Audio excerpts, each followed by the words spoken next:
Popcorn world.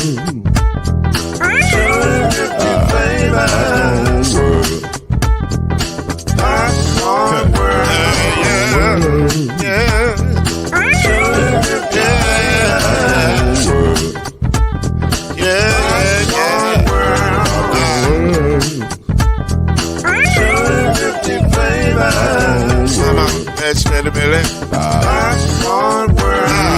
Can I make you groove now? Yes, I can. So you can get this groove in a bag of a can. I can make it round the world with the holes in your hand. Popcorn world. 250 flavors gonna make you smile. 250 flavors gonna make you smile. 250 flavors gonna make you smile. I said popcorn make you smile. Ah. Popcorn world. Popcorn world. Popcorn world. Popcorn world. The popcorn world.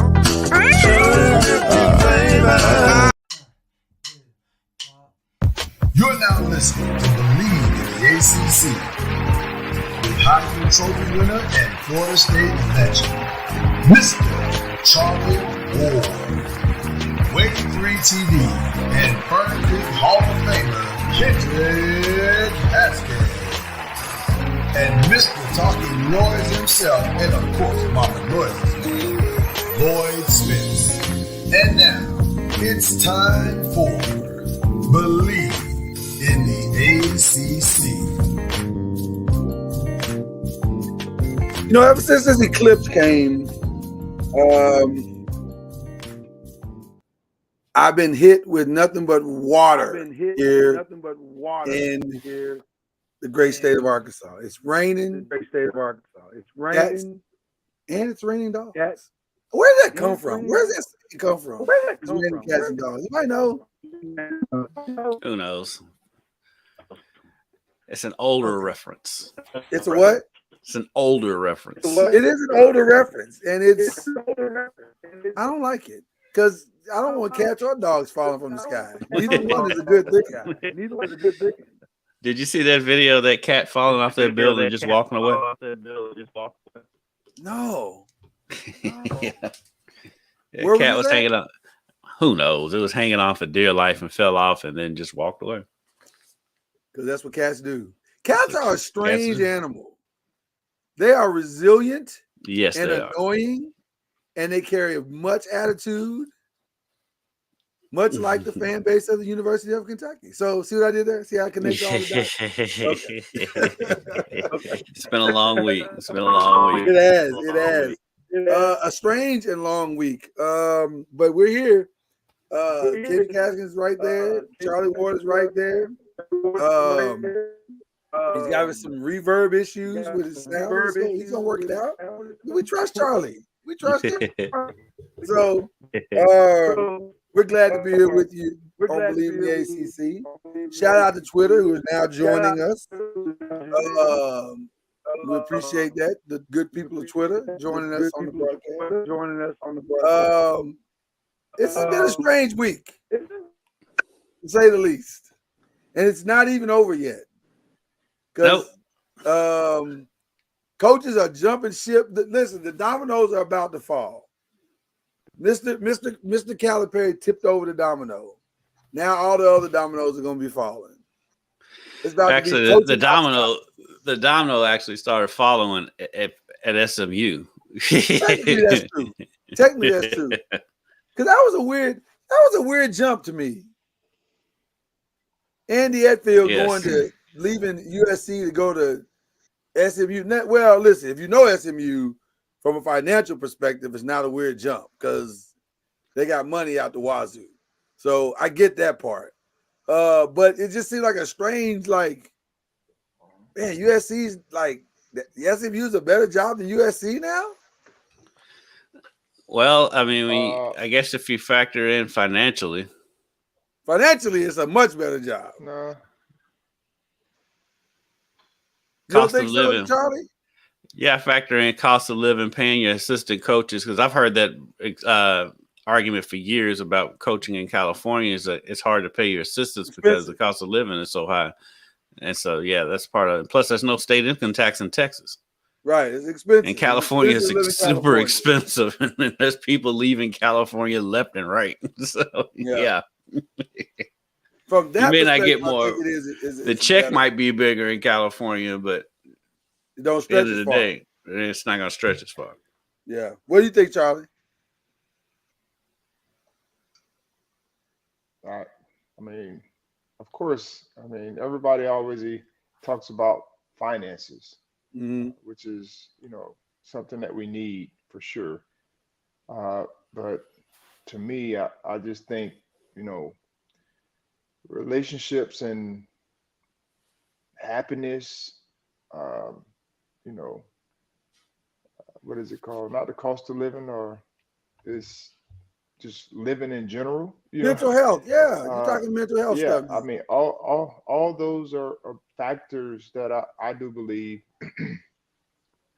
should be factored in, because the money part, I mean, you can make it work as long as it's around in the same ballpark as far as what you're doing from where you came from. But I think the mental health piece plays a big part, because I mean, I was in that type of situation before as a coach, and I mean, I wasn't making the money, but the mental health part is what cost me.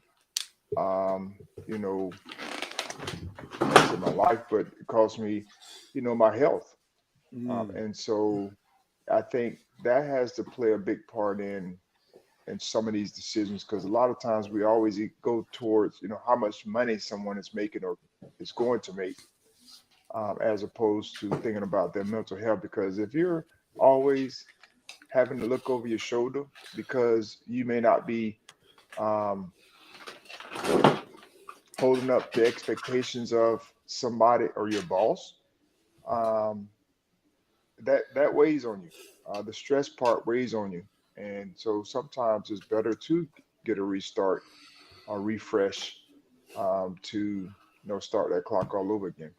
Well, it's interesting that you said that, because in addition to the Andy Hetfield move and the Eric Musselman move from Arkansas to USC, that domino created the biggest domino we've seen so far, which was Sunday night. John Calipari said, that's all I can stand. I can't stand no more. And he leaves Kentucky. But then it was like, well, but I mean, I'll stay if you want me to. But then they was like, nah, we good. And so he goes from Kentucky to Arkansas in the middle of an eclipse. Well, he was going before the eclipse. It was Arkansas, the big thump. See what I did there? See what I did there for your shirt there? The big thump. See what I did there? Yeah, it's been a crazy week. Go ahead, Charlie. No, I was just saying, because I just heard that on talk radio the other day. I don't know if that's true or not, but they were saying after the spring ball period in the SEC, like none of those players can transfer to another SEC team. And if that is true, I'm just, I'm all about for basketball, because that is what the student athletes have been talking about as far as being fair.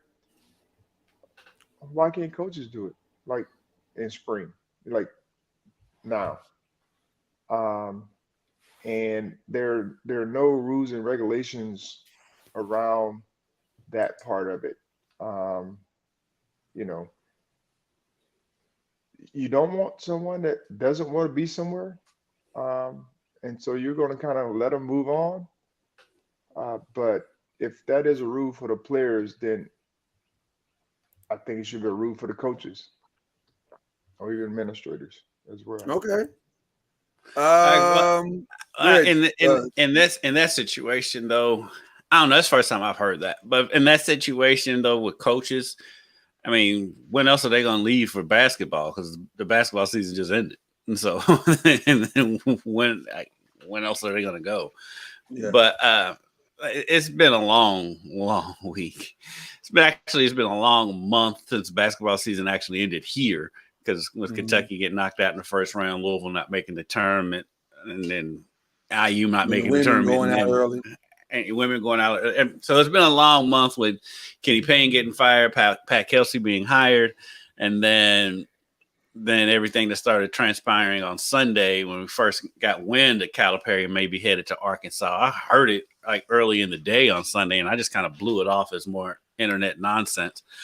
And I just happened to just check my phone at like 10 o'clock on Sunday night, and I was like, oh, wow, this is really gaining traction. So I had to text my weekend guy. I was like, hey, yo, are you paying attention to this? And he was like, no. And I was like, well, you need to, because I think this is real. And it might be real, yeah. Right. And so I ended up being up all night on Sunday night.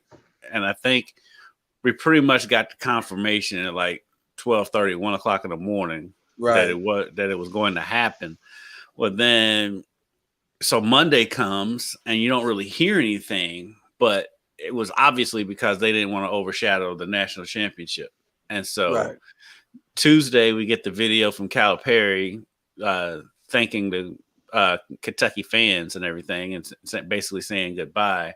And then we get everything yesterday with the press conference in Fayetteville, and him not doing the Woo Pig Suey, which disappointed me. But yeah, he's got to do that. Well, he probably doesn't have do it. Though.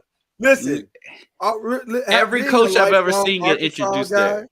Yeah. Being a lifelong Arkansas guy, it takes some time to learn. It's not an easy thing to do. Because you can really botch that thing up if you're not careful. He's gone to Arkansas enough. He's got boys in Arkansas. That's how he ended up there in the first place. He knows how to do it. It ain't rocket science. It ain't rocket science. I don't think he does. He can learn how to do it on the flight from Lexington to Fayetteville. It's not that hard. It's hard.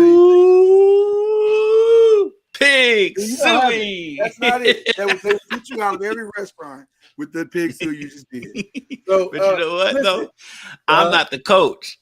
And every coach I've ever seen introduced at Arkansas has done it. And so it was weird to me that he didn't do it. Well, maybe that's why he didn't do it, because he was like, listen, none of them have won. So he didn't do it because we got an opportunity. He didn't do it because it's goofy. It's not goofy. It's tradition. It's tradition. Some traditions are goofy. Two things can be true. Listen, all jokes aside, I'm shocked by it. I was shocked when you text me, because I had been completely off the radar with it. I was working on some other stuff. And when you text me that night, I was like, yo, what are you talking about? Like, I hadn't heard any of this. And then immediately I went to the two or three sources that I know are solid. And they were like, yeah, this is real. And this is why it's happening. So shout out to Tyson's Food. And others. Somebody called John Tyson the Chicken King. He's a chicken train. So it's wild to think that this is really happening.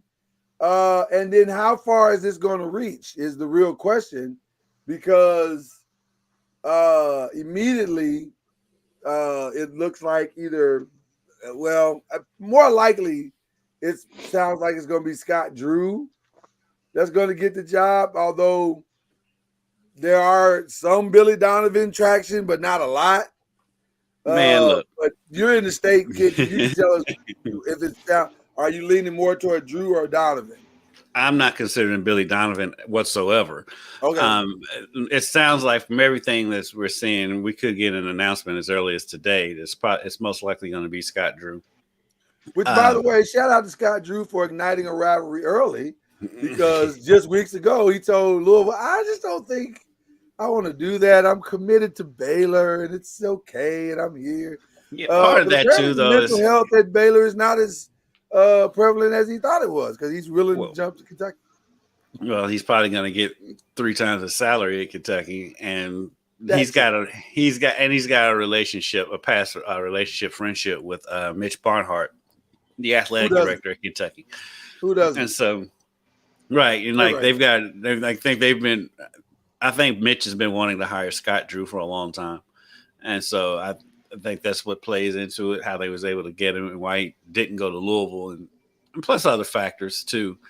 I think he's a better fit in Lexington than he is in Louisville, to be honest with you. I think so too.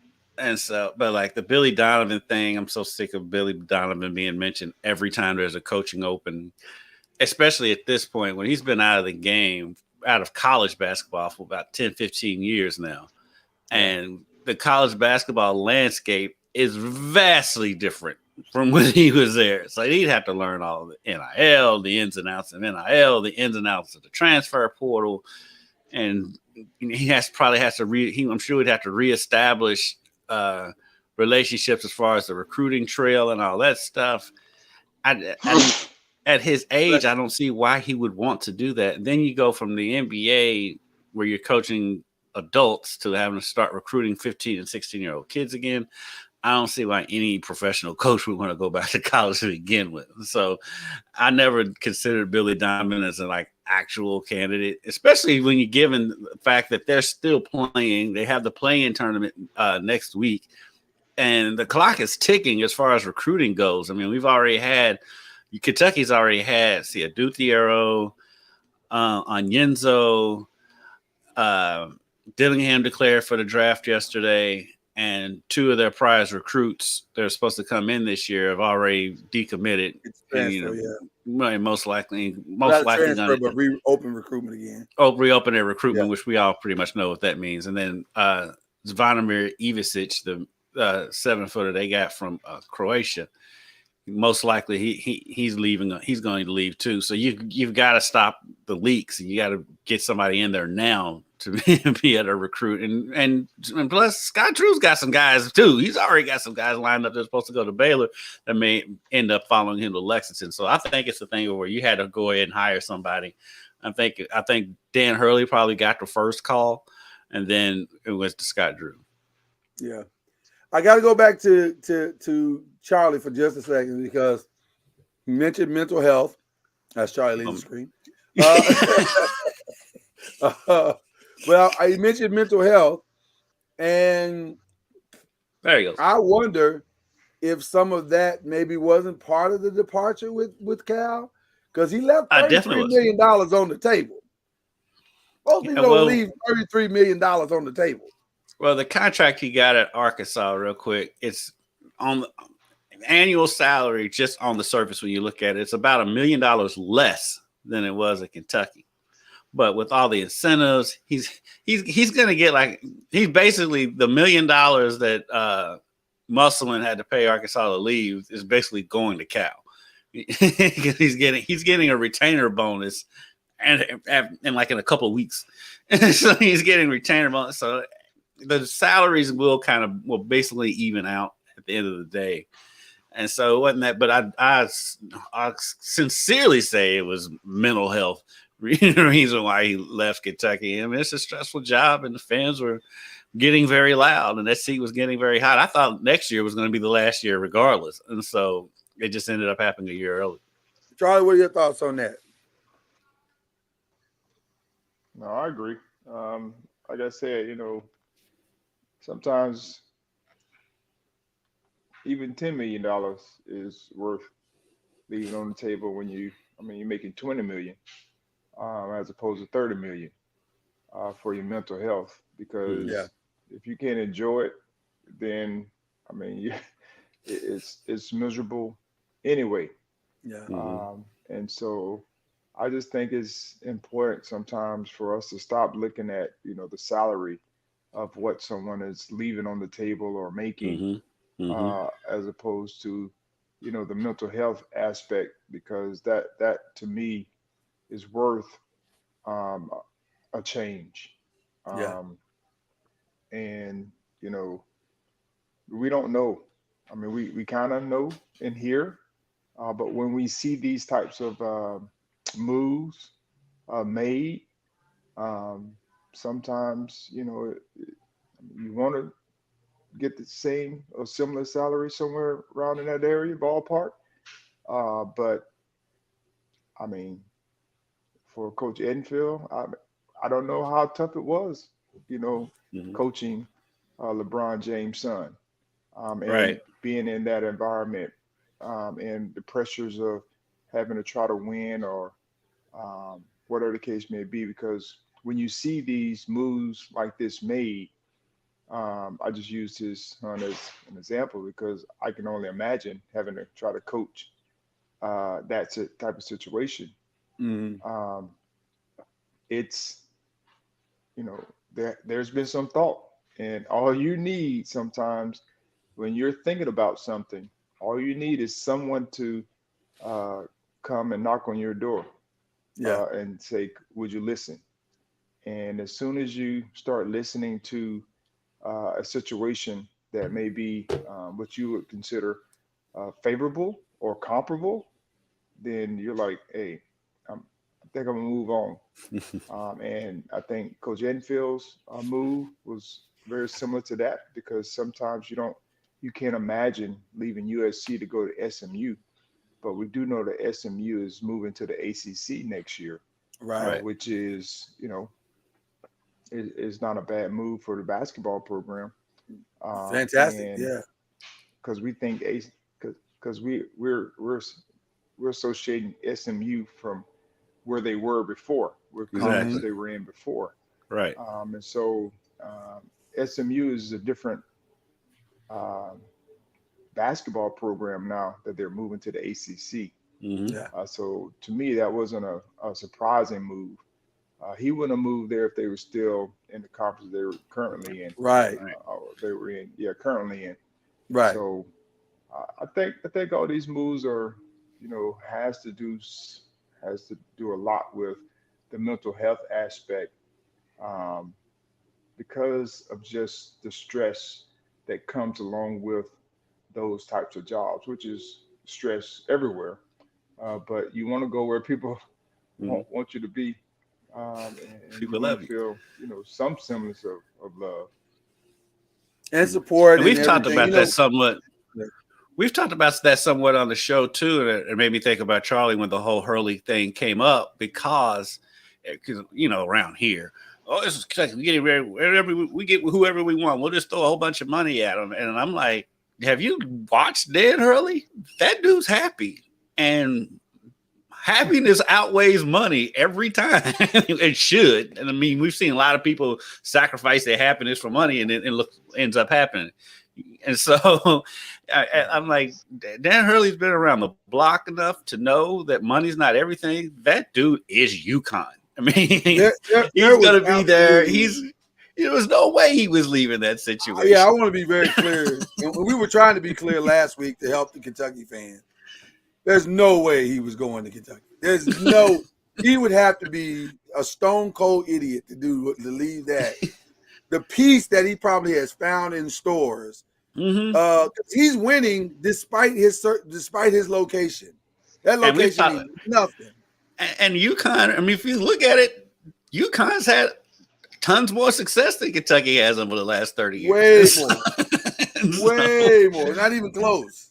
Not even close. So I was like, he's not going to leave. He wasn't. He was never. That was never even. The way the UConn community has embraced him, to see like Rip Hamilton and Ray Allen and all those guys coming back. You would have thought Hurley played at UConn when he was in college, and so it was like, he's not sacrificing his happy to get a few more $1 million. He's getting enough money. He's already had life-changing amounts of money anyway at UConn. So I mean, I've said this on this show before, and I'll say it again. Sometimes you got to know when you've won. When you've won, your circumstances have created a win for you, and live in that circumstance and be at peace with it. You can get into a thing where you start chasing tomorrow. And tomorrow doesn't look any better than today. You just think that it does, right? And so that's to me would have been him leaving to go to Kentucky. It's not a better tomorrow. That's a harder tomorrow, and it's an unnecessary stress that you don't even need. Like, bruh, you're winning national championships. You're fine. Right. If the goal is to win, and you're winning.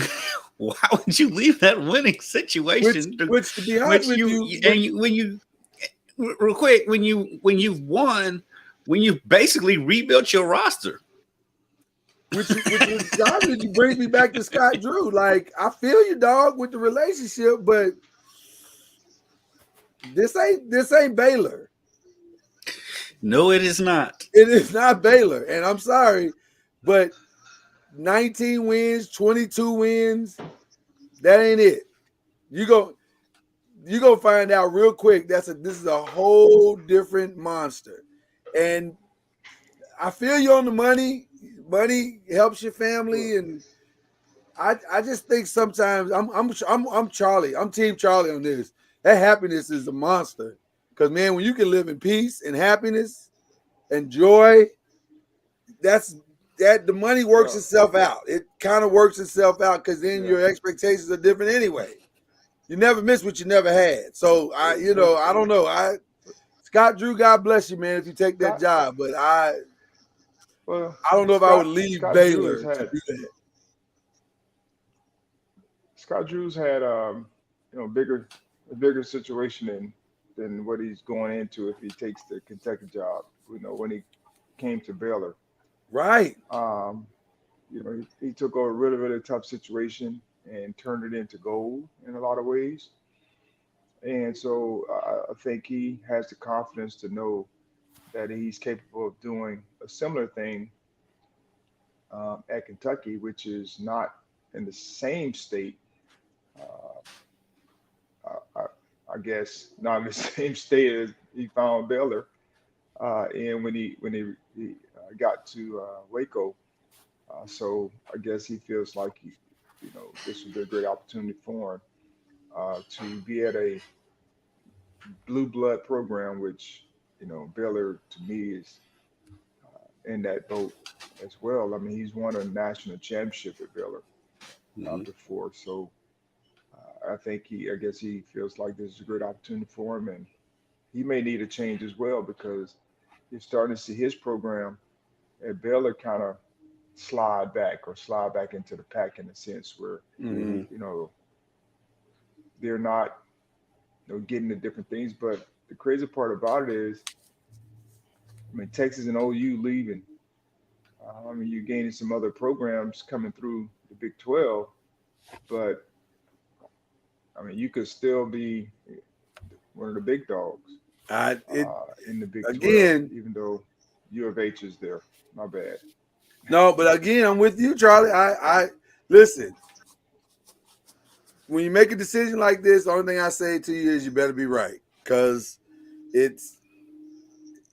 I personally think you already are a king, and with the shifting of college basketball, the shifting of college football, you could be even more of a king. It could just be you, Kansas and Houston battling out for the next 20 years.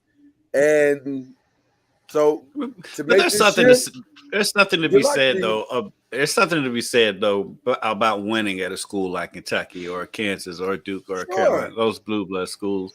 And like I said, and like Charlie said, Baylor was kind of like drifting. I won't go as far as saying falling back. I'll say they kind of flatlined though. And so maybe a change of pace, maybe a change of scenery. And, like I said, I think he's going to be, I think he's going to be a fantastic hire at Kentucky. I think he's a perfect hire for Kentucky. But a flat line at Baylor probably means not much. Yeah, but at the same time, but maybe he wants that. He wants that pressure. Maybe he wants that challenge. So we'll see. Yeah. That's the challenge of it. That's the whole point of it. And so, like I said, I think it's a knockout hire.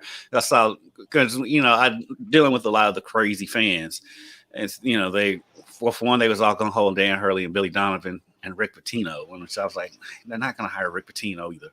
And so, I was like, out of all the candidates, Scott Drew is by far the better candidate, without question. And a lot of them were talking about his early exits in the tournament and his record in the tournament and all that stuff. I'm like, it's because he built a program from literally nothing at Baylor with everything they had going on before he got there to where it is.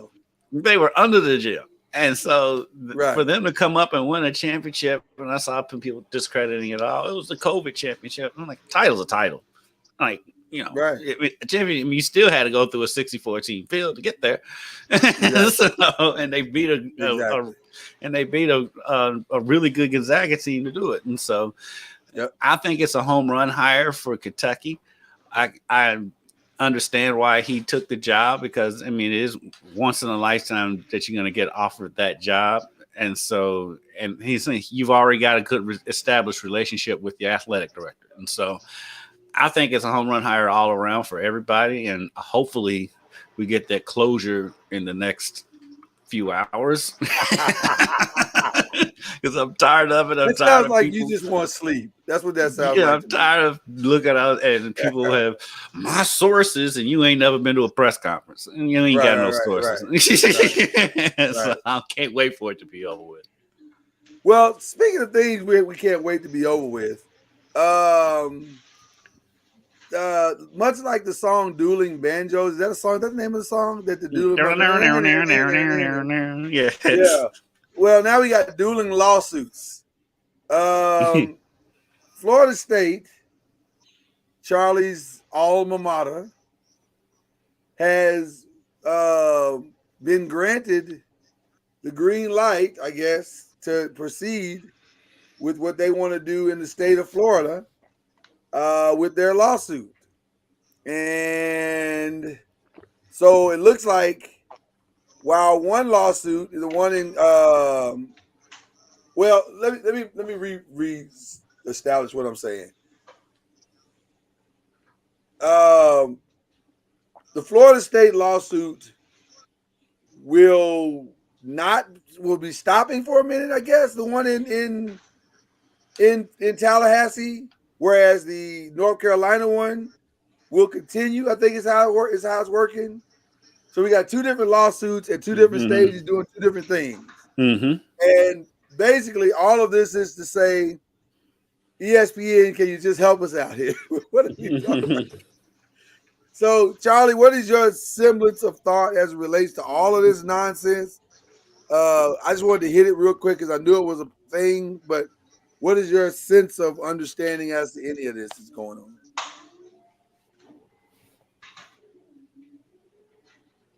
I don't know. I mean, it's all. I mean, it's the same thing. I mean, nothing has really changed besides the talk about it. Everybody's trying to get out of the grant of rights, or how much money they're going to have to pay to get it to exit, or have an opportunity to exit. Is it just a strategy as to one trying to scare the other one to back off? Or to at least come to the table so we can have a real conversation? I don't know if it's trying to scare or whatever the case may be. I just think it's a waste of money. It is that for sure. We're here trying to build we're here in Tallahassee trying to build a youth sports and wellness facility, and they spending all this money on trying to move or trying to do something, which I understand 100%. Yeah, I just see it as a bunch of waste of money. And the student athletes, of course, they're probably sitting there like, oh, I understand. Hey, there's a lot of money being wasted. I don't say wasted, but being used. But I understand it because, when you talk about dollars and cents and being way behind other programs that you're going to be competing against. I mean, if they had an opportunity to, ACC had an opportunity to do something different as far as money allocation, as well as get more from TV revenues, then this would be a non-issue. Right. But the situation that they're in, 2037. That's like they have no wiggle room. And so the only way they had to go about doing this is the way they're going about doing it. So, well, it is what it is. Yeah. It is. Like, I was just about to say that. Yeah. It's a wild situation, Charlie. Yeah, no, I'm sorry. It's the delay. It's a wild situation, Charlie, and I don't know where. I don't know what it's a game. It's a weird game of chicken, and you're like, well, somebody at some point. I mean, this is a waste of time because you're both going to have to stop and sit down and have a conversation. Like, you can't even fake like you're going to crash because even if you crash, you haven't achieved anything. You got to get at the end of the day, you're going to have to sit down and have a conversation. That's the bottom line. And somehow you're gonna have to figure out how to get ESPN to the table. That's really the problem. Right. Like, how do you get them to come to the table and have that same conversation with the two of you? Because if they'll come sit down and renegotiate, then this can all go away. But if they don't have any incentive whatsoever, then what are we talking about? Now, if Florida State, Clemson, Miami, some of the other teams decide we're going to collectively try to get out, and we'll pay whatever, now maybe ESPN will listen. But other than that, I don't know what this is supposed to do other than, like you said, just waste a lot of money and time. So It's a domino effect. Yeah. Yep. So be that as it may, let's we will transition on. Let's give out some grades. Or better yet, let's confirm some grades. This is kind of an end of the year type situation. And what I did with the grades is I just went ahead and put the men and the women together, and just made it a overall program grade. So if we were for the basketball season, the only A+ had to go to North Carolina State. I mean, you both make the Final Four. You both do it in a year that nobody thought you'd do it. Right. And you both had a chance to win the game for like a half. So I got to give it up to both coaches in the men and the women's of NC State. They did their thing. So does anybody disagree with a solid A+ for NC State? I think a Final Four run is an automatic A+. It's automatic A+. Got to give them an A+. Charlie didn't say anything, so I'm assuming he's in agreement. Yes, I mean, it's good. Okay. What about North Carolina? I gave him an A. I mean, the women could have been better. I'm good with an A. I'm good with an A, even though I didn't believe in him all year. I give him an A. Yeah, I was good with an A. I was fine with an A. Yeah, I'm good with that.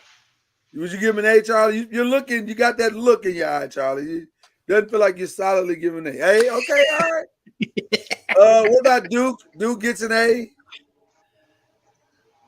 You got an A- on there. Is it A or I got an A- because I thought the men would have been better, but their regular season was solid.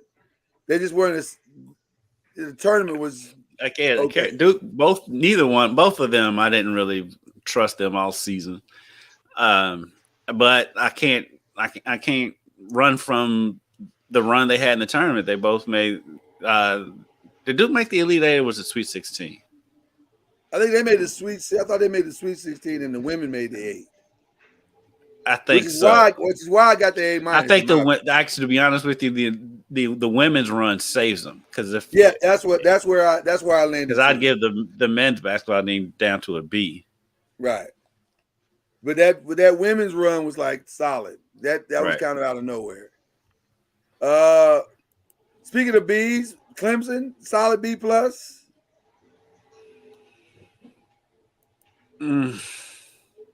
I go B. Men's and women's, or just men and women's? Men and women's. Women weren't good. I would put them as a B. I'm with Charlie. You downgrade them to a B? Okay, all right, yeah. That's fair. Notre Charlie. Dame. The women for sure saved Notre Dame. The women. Yeah, but the definitely had to save them. Yeah. But given the situation with the men, with the new coach and the way they played this year, I think they had a solid season for a first-year coach when they had zero expectations coming into the season. But the women carried it though. and I wanted to give the women some love because I think they rattled the freshmen with the whole ear in the nose thing. I mean, earring in the nose thing. And had she had not had to deal with that, I think they would have played better. So I'm trying to give her a little. I cannot wait to see her and Olivia Miles next year. I am so looking forward to that pairing. Yeah, man. Virginia Tech, but the men, they had two dynamic freshmen on campus. They did. Mm-hmm. Yeah. The freshman point guard for the men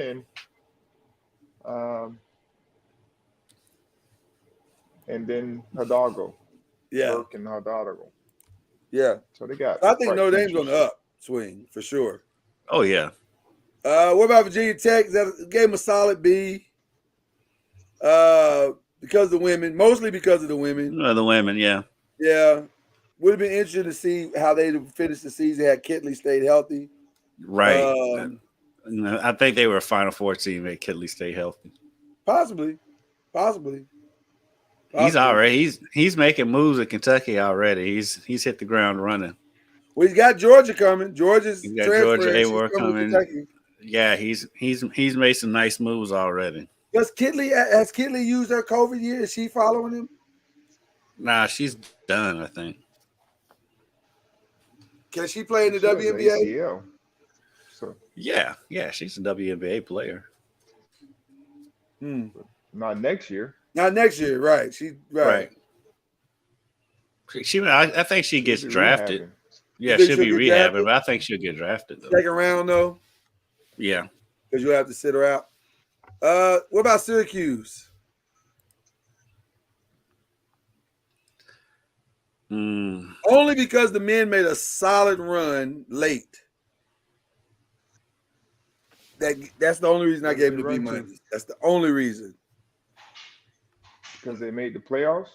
I'm sorry, not the men. The women. I was going to say the women and the men didn't make the tournament. The women made a solid run late. That's the only reason I gave them the B.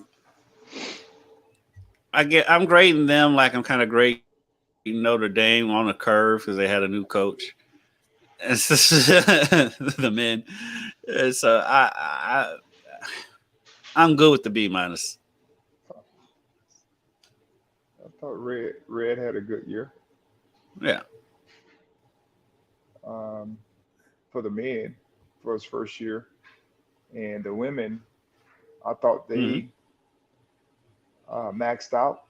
Yep. Their run or their ability as a team. That's a great word for what they did. So they maxed out. What about your Seminoles? Are you doing it just because of women? No, it's everybody. I said a B-. All y'all. I said everybody. Yeah, I said a B-. Because the men saved their season. Yeah, the women. In a sense, say the men if you give them doing a B-. Yeah. Well, from where it started to where it ended, I thought it was okay. Nah, they got blown out by U of L at the Yum Center. They did. You know, the women are carrying this category, and I still think it's probably going to be about a C+. C+? Okay. Well, we're talking about. I'm not. That B- is probably an 80. So I'm giving it a 78. Fair enough. I'm gonna be honest with you. I struggled with this one because the men's was a disaster, and the women had a disappointing season for them, and the women had a disappointing season for them. I might have to go C-. I was thinking C-, and that might be being nice. I was thinking C- initially, and to be honest with you, my initial grade was actually a D. I think I might be good with that. My initial grade was a D, but I was like, well, they did make it though, but the one thing they never solved the who's our go-to player problem. They more of a thing about it, they've got to be a D. I mean, it's a first round exit. First time in the history. First time under Jeff Walls they've gone out in the first round. You might be right. And the disaster that was the men. That's got to be a D. Charlie's nicer than us, though. Charlie said C-. I wouldn't be. I initially had given him a D. I'm gonna be honest with you. I'd given him a D. Hey, they can use it as motivation. There you go. Yes. All right. Fair enough. Wake Forest. The men probably saved them because the women were awful. Yeah. They were awful. And the men were so inconsistent. Forest, right. They were so inconsistent. But they did finish well above 500. They did finish with 20-plus wins. They were over 500 in the conference. So I give them a C, even though I think the men underachieved because they had so much talent and they could shoot the ball in so many positions, but like they were so inconsistent. But I'll give them a C. All right. Charlie, you okay with the C? Yeah. Yes. Okay. What about Pitt? I had them at a C-. I feel like I was being extremely generous here. Yes. Because the women were terrible. Yes. I thought the men had a good year. They did. The men is what saved them. That's the only reason they're at a C-. Because the women were awful. They were 8-24, and they were everybody's homecoming game. So, women? Yeah, the women were terrible. They were just absolutely terrible. They were at the bottom of the conference. They only won 2 conference games. Yeah, I'm good with a C-, and yeah, the men saved them. Even though I think the men kind of underachieved too. Is he in trouble? Mm-mm. No, because the expectations are that high anyway. And he hasn't brought it back to Jamie Dixon levels, but I think Capel's done a pretty good job. And he was one that I didn't have much confidence in that hire, but I think he's outperformed. I think he's done pretty well there. He's done okay. Okay. Yeah. All right. What are you talking about, Capel? Yeah. Yeah, I mean, I thought they had a good year this year.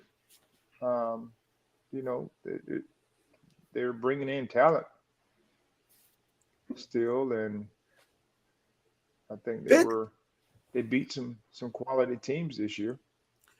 Pitt is one of those programs that's going to be in every 3 years, every 4 years. We got the guys to stay, and we'll probably be decent then. I think he's going to get them there where they can be more consistent. Like I said, when they first hired him, I wasn't all that over the top about it because I was like, he didn't do all that great at Oklahoma, but he's you could tell he's learned and he's perfecting his craft. I think he's going to turn out to be a really good coach at Pittsburgh. All right. Miami. I think he's going to get that thing consistent. Okay, Miami. Solid C.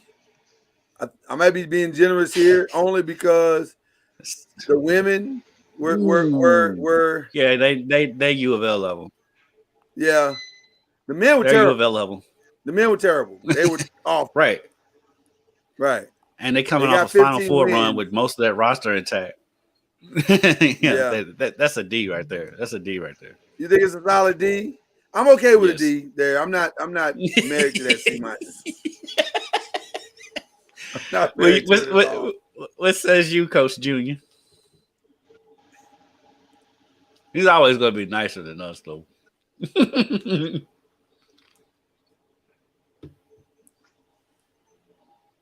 think he lost us. Did you lose us? Okay, I don't know if you can hear it. Keep breaking up.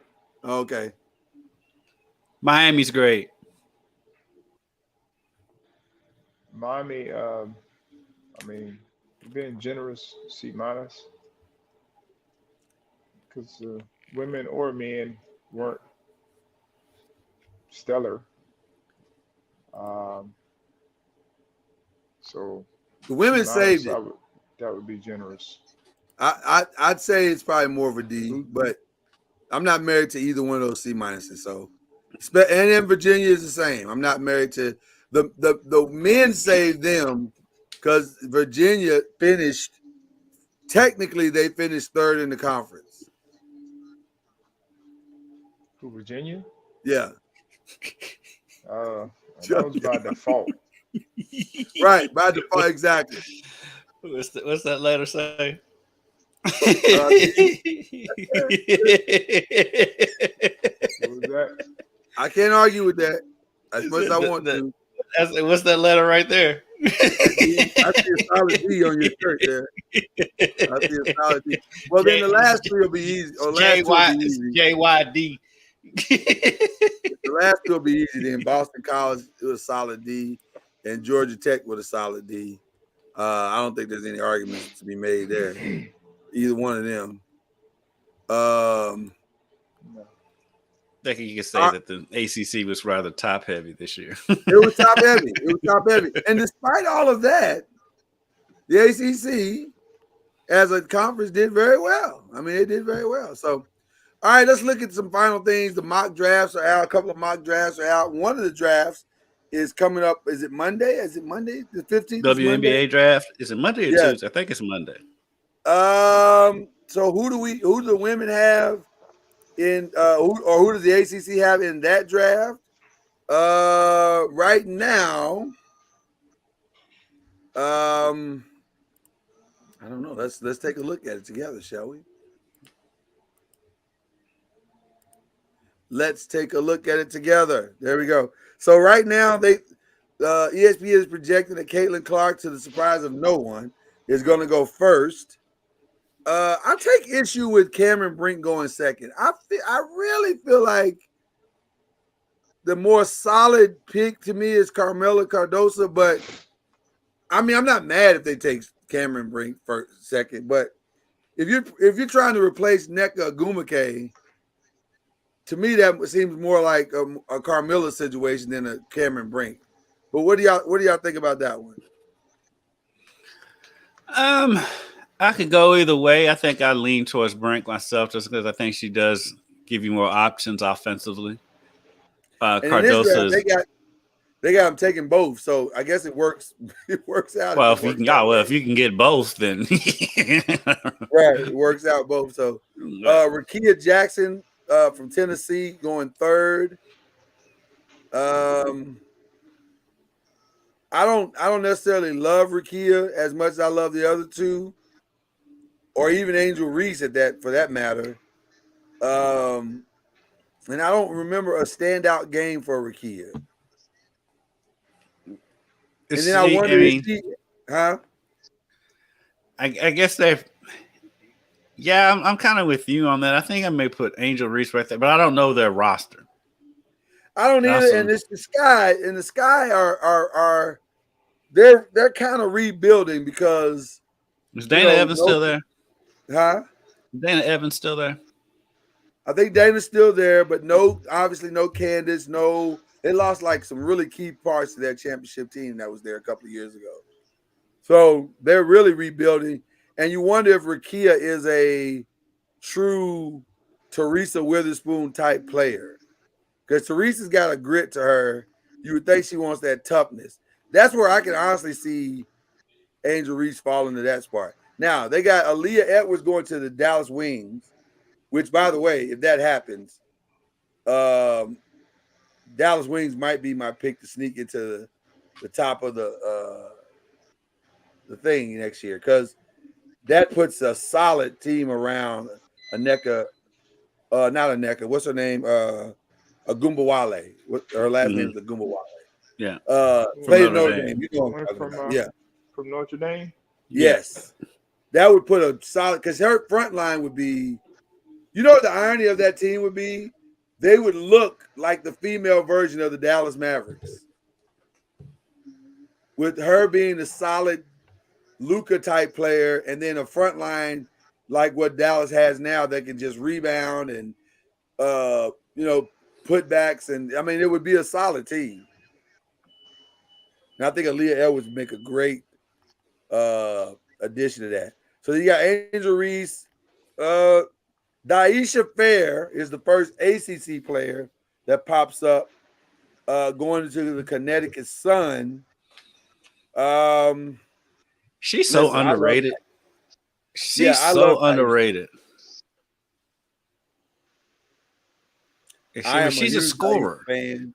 She's a serious scorer, and like, you know, and she. I mean, no disrespect to Caitlin Clark, she casts such a shadow over everything else. It's like nothing else received any kind of attention. But Daisha Fair had an amazing season, an amazing career, and I think she's very underrated. She is a winner, and she is a scorer. And I think as a coming off the bench type guard, she could be problematic. Now it's going to take her a little while to get used to the game, to the talent thing, but I think she'll get there quicker than some of the people on this list. Even the ones being taken at the top of the list, I think she's going to get there. So there you go. I just got to ask you guys before I get to the NFL, what do you think Caitlin Clark's rookie season will look like? Because Diana Taurasi said reality is coming. Well, it is. I mean, because she's gonna get more.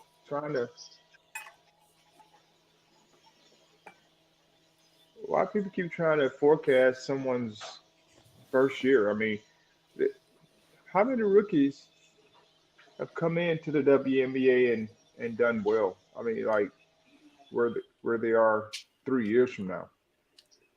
Great question. She would bring to the table to someone, depending upon, I know she's going to the Indiana Fever, more than likely. Right. One thing she's going to do, she's going to bring more people to the arena. Right. That's one thing. Already 80% of the Fever's games are on national TV this year. Exactly. That's what she's going to do. Right. I'll tell you this. Her play's going to back up, kind of what she, we don't know how she's going to do her rookie year on the court because she's going to be playing against older ladies, and, she doesn't have an off season in a sense because they get zero off season. And then they start playing the following week. Right. So there's no off season to get prepared from a strength and conditioning standpoint. So you're going to get what you normally get from rookies that may have to carry their team in some form of fashion. Mm-hmm. You're going to get inconsistent play, and you're going to get some splashes. That's kind of what normally happens. But as I mentioned, we do know that there will be people in the seats to come watch her. I'll tell you this, Charlie and Kendrick. I think she's going to be just fine. She's totally going to be. First of all, she's never played with players that have the talent of the players that she's going to be playing with ever in her entire Iowa career. Not even close. But by the way, she has Aaliyah Boston on her team. Then I was going to say, she's got a almost perfect pick and roll partner now in Aaliyah Boston. And she has a backcourt mate with Grace Berger. I mean, I think she's going to have a pretty good rookie season. I think it'll be okay. Now, will they win 20, 30 games? Probably not. But they're going to learn together. And I think in that first year, the lumps that they take will be okay. To me, I think if she can just get a little bit of what Sabrina Ionescu got in her second year, you'll call that a win. Because look, for us who've really been watching women's basketball, Sabrina Ionescu was basically Caitlin Clark a couple of years ago. She was. That's what I'm saying. It's a perfect, and that's a perfect comp. And I think Sabrina's going to be a little bit better than her initially, but I think her career arc, I think Caitlin's arc is going to be similar to Sabrina Ionescu. They've got very similar games. Sabrina's a little bit sturdier, right? But Caitlin's going to have to add some weight. But as far as struggle, yes, she's going to have her struggles. Now, do I think she's going to come in and just dominate the league? No. But I think she's going to have a very, very solid rookie season. Mainly, like you said, like both of y'all said, she's going to have more talent around her than she's ever had. And she's going to have some serious talent around her in Indiana. And so there's plenty to be excited about. I think she's going to have a really good season and probably will be Rookie of the Year.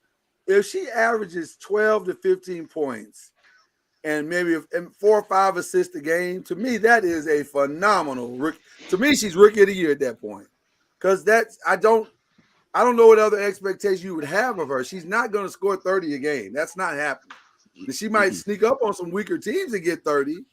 She'll have a 30-point night. Yeah, she'll have a few 30-point nights, but they're deliberately going to target her and say, welcome to the WNBA. So we get it. She'll take her lumps. But like get some hard screens. I heard Kelsey Plum say this, and I thought it was perfect. She said, I was horrible my rookie year. Mm-hmm. She said, I was horrible. And Pat McAfee was like, but you were Rookie of the Year. She said, yeah, but that's because I was the best of the rookies. not because I was so great. I was just better than all the other rookies. And I think that's where Caitlin Clark will land. She'll be better than most of the rookies, if not all of the rookies, but it'll be balanced out. So I'm with you, Charlie. Let's pump the brakes a little bit and let her matriculate to the league and learn it and figure it out. And then in 3 years, if you want to say she's great or a bust, I'll stall you out on that. But give her some time to get there and get settled. Right. None of them are going to be great next year. I don't think anybody in this class, as talented as they are, I don't think any of them are going to be like great coming in. So yeah, that'd be solid. I think the guards have a better chance of having some success early because the bigs in the WNBA are so good. Yeah. It's not knocking on the guard, but the bigs in the WNBA are insane. And so they're And so I think the guards have a little bit better, and it's not even a knock on the guards; it's just how good the bigs are. But it's how good the bigs are. Exactly. I think Caitlin Clark's going to be perfectly fine. She'll be fine. Yeah. All right. So we will just take a quick look. I apologize because I really didn't want to use Mel Kiper's draft board because I think he's not the greatest. With all due respect to him, I just don't think he's the greatest evaluator of talent. But we'll use his because we couldn't find anybody else this morning. But what made it interesting, he has Drake May going third to the Patriots. Which Drake May, so it's interesting at the top of this board, and we got to go to our resident Heisman Trophy winning quarterback for evaluation here. The three names that keep circling around, or four, is of course Caleb Williams, Drake May, JJ McCarthy, and of course Jaden Daniels. And on any given day, Jaden is number one in some minds. Caleb is number one in some minds, although it appears that Caleb is the, I guess, for all lack of purposes, or for all purposes, number one. Like Caleb is going to go number one. It appears that way. Now I don't know. Chicago may shock us all, but it appears that Caleb's going number one. If you had a quarterback pick, would you take Drake higher than Caleb or Jaden, Charlie, or is there somebody else you would take in Chicago?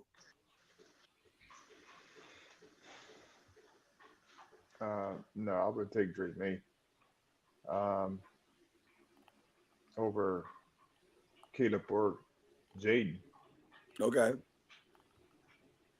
And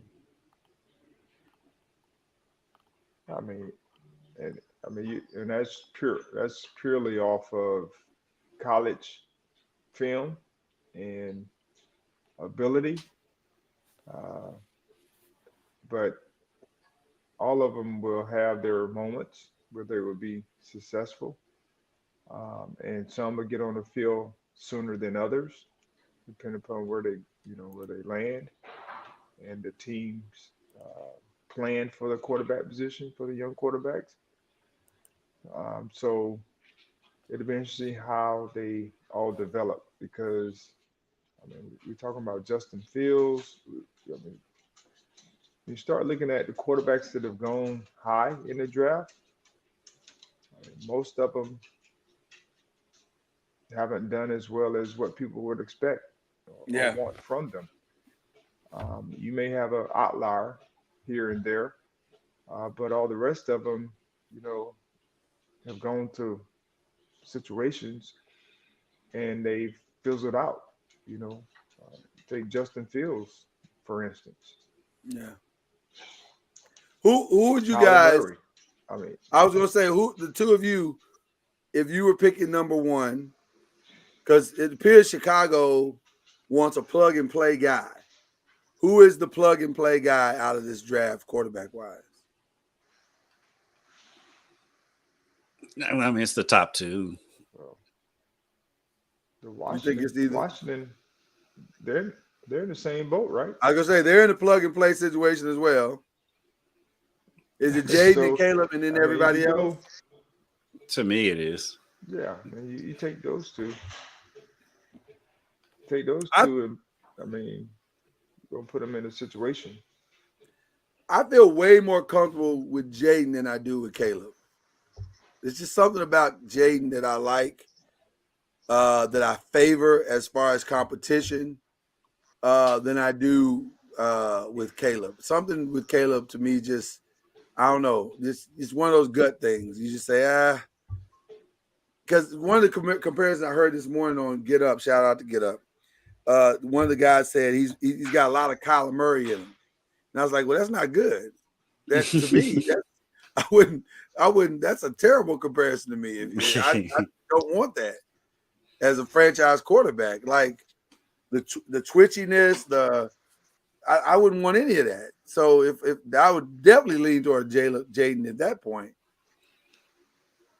I don't know. Without knowing the kids and not being around them, it's hard to say. I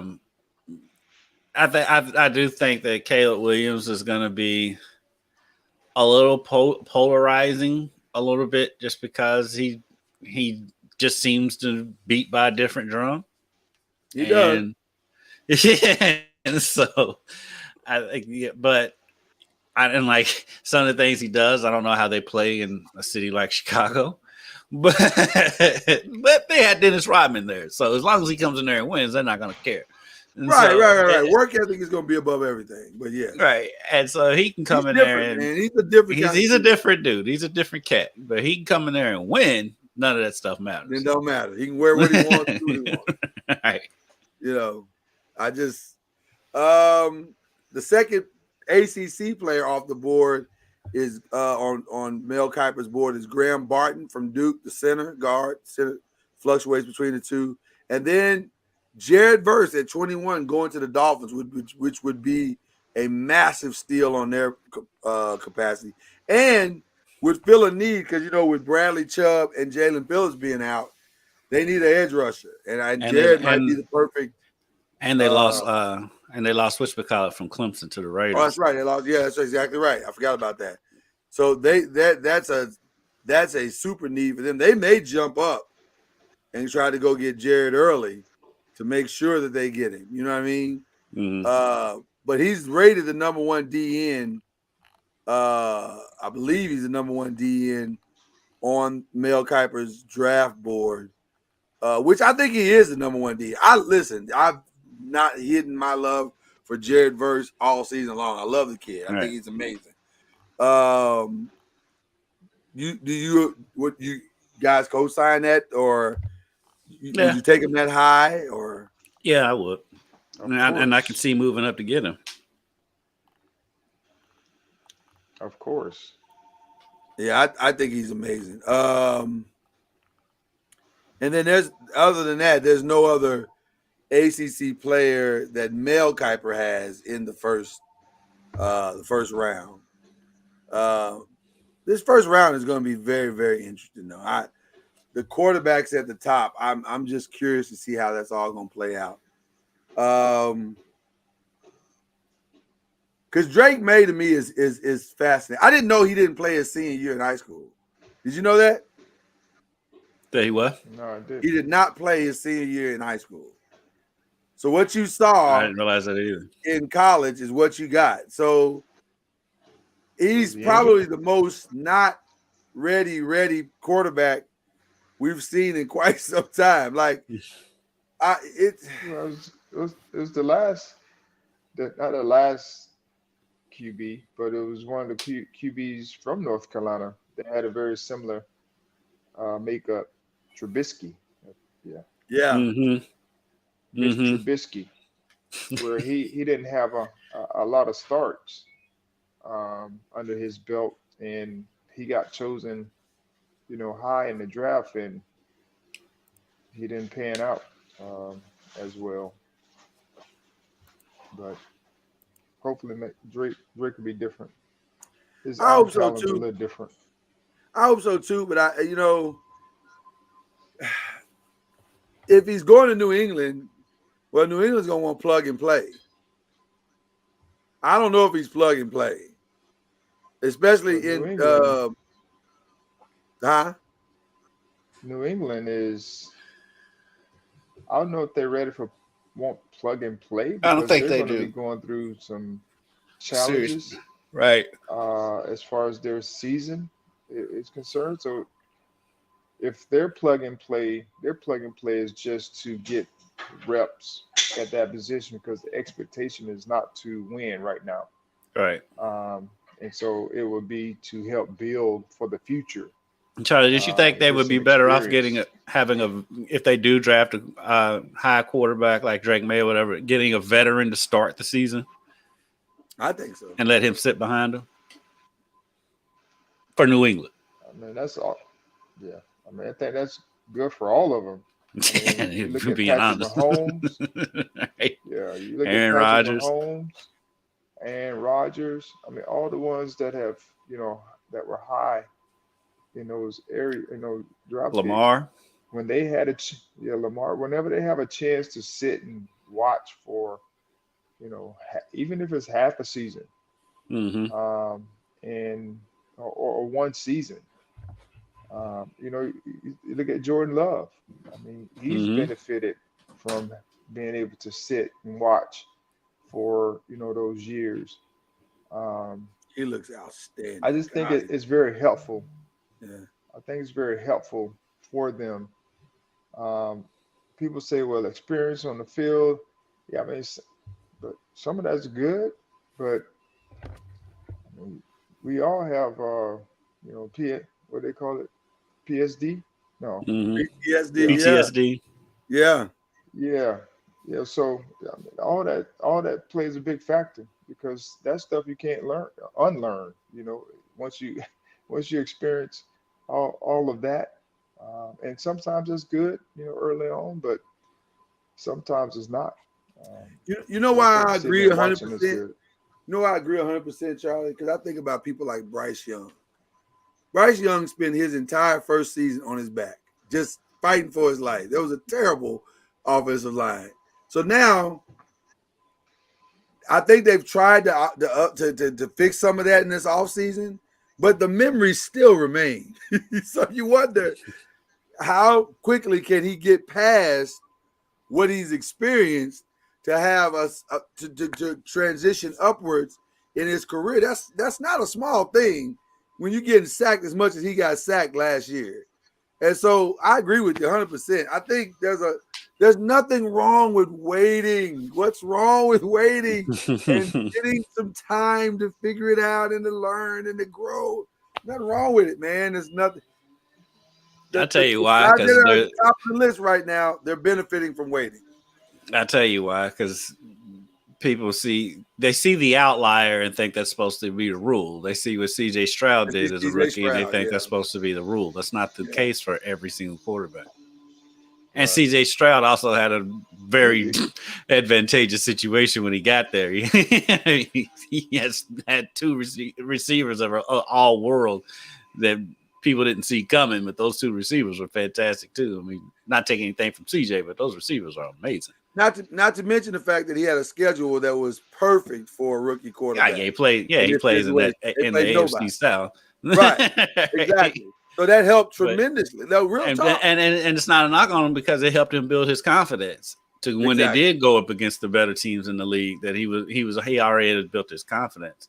We're going to see. We'll learn more about them this year. Their schedule is very much more difficult this year. Yeah, they have a first place schedule this year, so we'll learn. But I've got all the confidence in the world in that team. I think it'll be fine. I think that team is coming and going to be good for a very long time. We just hope Stephon Diggs don't mess it up. I'm worried about that, Charlie. I am worried about that. Concerned about that was the first thing I thought about, Charlie. When they made the trade, I was like, oh, I get it, but you don't want to grow too fast. Let's just like, right. I get it, but you don't want to grow too fast. I get it on paper. On paper, it makes sense, and he's already said he's not going to resign. Yeah, he's already not resigning. so why are you? What is? I don't understand. I wonder if that though it may. Because I'm like, I don't know. Because I wonder how much of playing with his brother plays into this stuff too. In Dallas, because they've hinted at wanting to play together, but I don't know. Yeah, but that don't mean it's going to be in Dallas. Well, this is true too. It could be so. I don't know what Dallas is doing. Besides nothing. But all right, well, listen, that's our show. Let's get some shout outs. Who would you guys like to shout out today? Huh? I got one shout out. Shout out to the FSU Seminoles baseball team for smacking the University of Florida Gators the other night. Was it a smacking? Was it a smacking, Charlie? Whatever you want to call it. It was 19-4. You can. That's a smacking. That's smacking. Whatever you want. That is a smacking. And we won we're 3-0 against the Gators this year. You seem very pleased with that, Charlie. I'm not gonna hold you. You seem very pleased. Kendrick, who you shouting out, brothers? I'm gonna give a shout out. You know what? I'm gonna hold that one in because I don't know if that even though Granddad already tweeted it out, but former car Quentin Snyder has got a set of twins on the way. They're in the hospital in labor now. So shout out to Quentin Snyder. Shout out to Quentin, increasing the world by 2. Yeah, increasing the pretty hair population by 2. Pretty hair population. pretty Ricky Fontaine. Has some good hair. Shout out to Q. Q's always been one of the nicest kids. I've covered Q since he was a freshman in high school. And he was about that big around. He was at Fern Creek originally. That's right. Yeah, Did he come broke over with Chris? Yeah. He broke Charlie's good friend Al's scoring record. He did. He did. So he had a pretty good career at U of L, and he's playing overseas. He suffered a gruesome knee injury. Just recovered back from that. He just got back to playing, and now he's about to be a dad. So shout out to Q. About to be a papa. All right, shout out to you. I want to give a very special shout out to Raven Johnson of LSU. I'm gonna tell you something. Her story, LSU and her journey is fascinating to me because this time last year, we watched her essentially get embarrassed by Caitlin Clark. And in the spirit of competition, I don't think there was malice involved, but still, when a player is waving you off and saying you can't shoot and I'll turn her back to her and that kind of stuff, it was a little embarrassing to say the least. And then to come back the next year and essentially lock the best player in college basketball up like she didn't have a game at all was impressive. That was impressive. I have to give her credit. And took her cookies right before halftime. Took her cookies in open court 4 times. Like it was like, you can't score on me. I'm not letting you score today. That was impressive. I got to give it up. So that's the kind of redemption story that I think every coach hopes for. Like, take that as fuel and let it be what moves you to the next year. And she did that and led a team that nobody in the beginning of the year thought would win the national championship to an undefeated season. That's impressive. So shout out to Raven Johnson. I got to shout out to Don Staley. Don's first rate. Don is. If I was University of Kentucky, I'd be trying to get Don Staley. That's what that would be my first choice. You're not the only person that said that. Amazing. Yeah, you're not the only person that said that. She's amazing. She gets every part of what college sports is supposed to be, from mentorship to player development to growth to all of it. She gets the whole thing. And it's not lost on me that she's unapologetic about who she is as a person. I love that. So I love Don. I'm a Don person. Sean, I think you are. I thought I saw you say you were a Don person as well. Yes. She's the bomb. Shout out to Charlie for using 90s references. All right. Well, that's it, guys. That's all we got for you today. I hope you enjoyed it. Looked like Twitter enjoyed it tremendously because they stuck with us for a while, so we appreciate that. We'll be back next week. Shout out to all the people tracking flights in Lexington. Tracking flights? Yes. From Texas to Lexington? Well, now they have a flight from Lexington to New York. Okay. It's their biggest donor. It's their largest donor's flight is landing in LaGuardia because, rich people never go to New York. It's so insane. There it is, ladies and gentlemen. Please let it end. The announcement will happen soon. Who that new coach will be, we'll find out. Let this end. We will see. We shall see. We shall see. So, all right, people. Have a great Thursday. We will see you next week. Peace.